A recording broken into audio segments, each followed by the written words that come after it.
Hello, everybody. Time for another review. I'm babysitting this eaglet. If this day is a success, the eaglet's parents will pay me.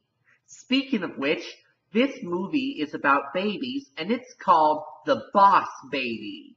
Can they make this movie feel like a real boss, or is this as enjoyable as a poopy diaper? Let's find out.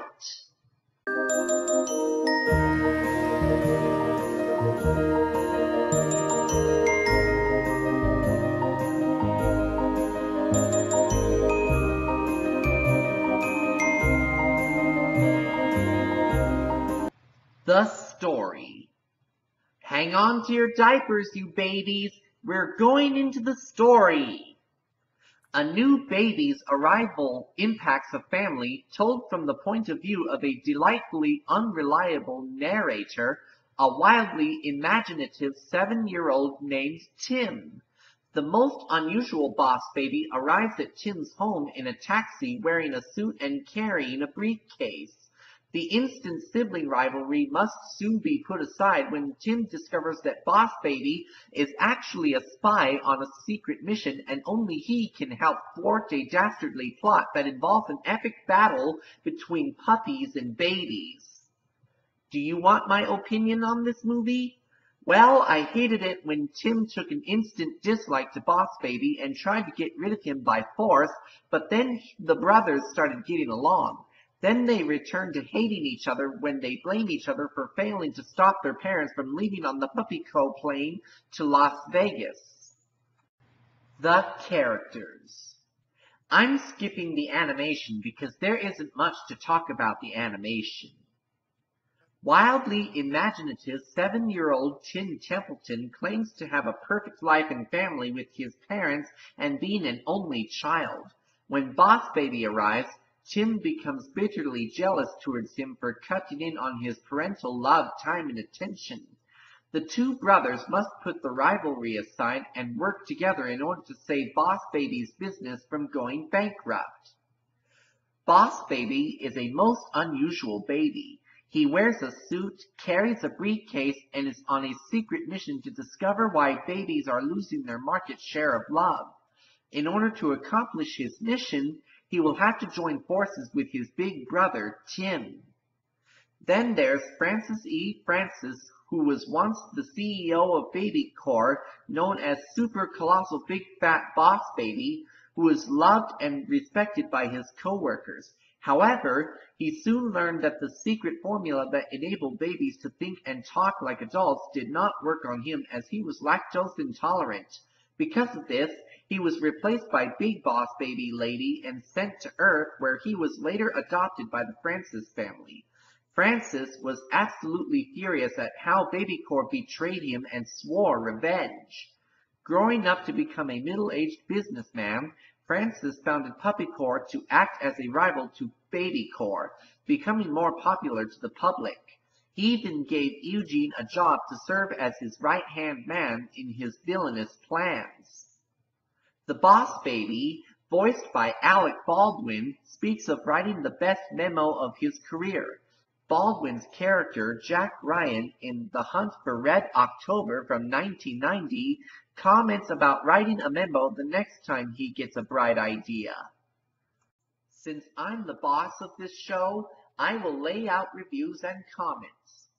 When Boss Baby and Tim are looking for the plans, Boss Baby throws his disguise into the bin. The way it lands in the bin directly mirrors the Spider-Man story, Spider-Man No More. Tobey Maguire, who voices the older Tim, portrayed Peter Parker / Spider-Man for 3 movies, the second of which, Spider-Man 2, also pays homage to this iconic image. When Tim's father answers the call from PuppyCorp and says that they are on their way, Tim tips back the head of a bust, presses a button, the fireplace slides apart, and his parents slide down the 2 poles. This pays homage to the original Batman TV series from 1966, where Batman and Robin slide down the poles to get to the Batcave. When Tim and the Boss Baby move to the back of the bouncy dog and escape it parodies Ace Ventura When Nature Calls from 1995, when Ace squeezes out the back of an animatronic rhino. When the sun is rising and Boss Baby's face pops up, it closely resembles the Sun Baby from Teletubbies. Francis describes Eugenia in his nanny costume as being practically perfect in every way. This is a direct reference to Mary Poppins. Young Timothy has a Gandalf-themed alarm clock. His voice actor, Miles Bakshi's grandfather, Ralph Bakshi, directed the original Lord of the Rings from 1978. Wizzy the Wizard recites the Gandalf the Grey catchphrases, "He shall not pass," and "Fly, you fools." At about 7 minutes into the film, when Tim watches Boss Baby exit the car, Tim is wearing a shirt with the digits 01 imprinted. However, when he gets down the stairs, the digits change to 02. This indicates his being relegated to second place by Boss Baby. The special song Tim's parents sing to him is Blackbird by the Beatles. Only the first stanza is sung. The baby giggles and coos are the same as many other baby sounds. They're stock sounds. Disney's Tarzan also has the same baby sounds. The baby's eyes change from blue to green and back again multiple times throughout the movie. At the BabyCore baby making facility, new baby boys have blue pacifiers and new baby girls have pink ones. The only time Tim's mom is shown pregnant is in the beginning, right before his dad asks if he wants a baby brother. Before that, she was not shown as pregnant. The first trailer was released on National Boss Day. This movie takes place in 1977. Tobey Maguire and Alec Baldwin previously voiced dogs in the 2001 film Cats and Dogs.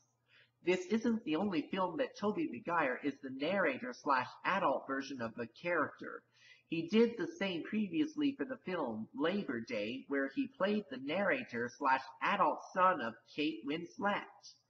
The voice of Francis was supposed to be provided by Kevin Spacey. He was replaced by Steve Buscemi for unknown reasons. Spacey plays Francis Underwood, a conniving politician in the Netflix series House of Cards. The chef that appears on television in Tim's home whilst Eugene is seen preparing food is actually a depiction of Julia Child, a famous American chef popular for bringing the French cuisine into the American public. This is the 12th DreamWorks animation film to be nominated for the Academy Award for Best Animated Feature and the first since How to Train Your Dragon 2. The second DreamWorks animation film to be rated PG for some mild rude humor by the MPAA after Trolls. After Megamind, The Boss Baby is the second directorial work by Tom McGrath outside the Madagascar franchise. This is the first DreamWorks animation film directed by Tom McGrath to not have any characters voiced by Ben Stiller. This is DreamWorks Animation's fourth biggest opening for a non-sequel, opening to $50.2 million. It's only behind Home, which opened to $52.1 million, Monsters vs. Aliens, which opened to $59.3 million, and Kung Fu Panda, which opened to $60.2 million. Though it proved to be a box office success, grossing nearly $500 million worldwide, it was a critical disappointment. This would be the opposite of DreamWorks Animation's next film, Captain Underpants, the first epic movie, which was a critical success but grossed only $125,506,758 worldwide. Well, this eaglet's parents will return home soon, and she'll pay me for babysitting. So if you'll excuse me, I have to finish my job. See you all later.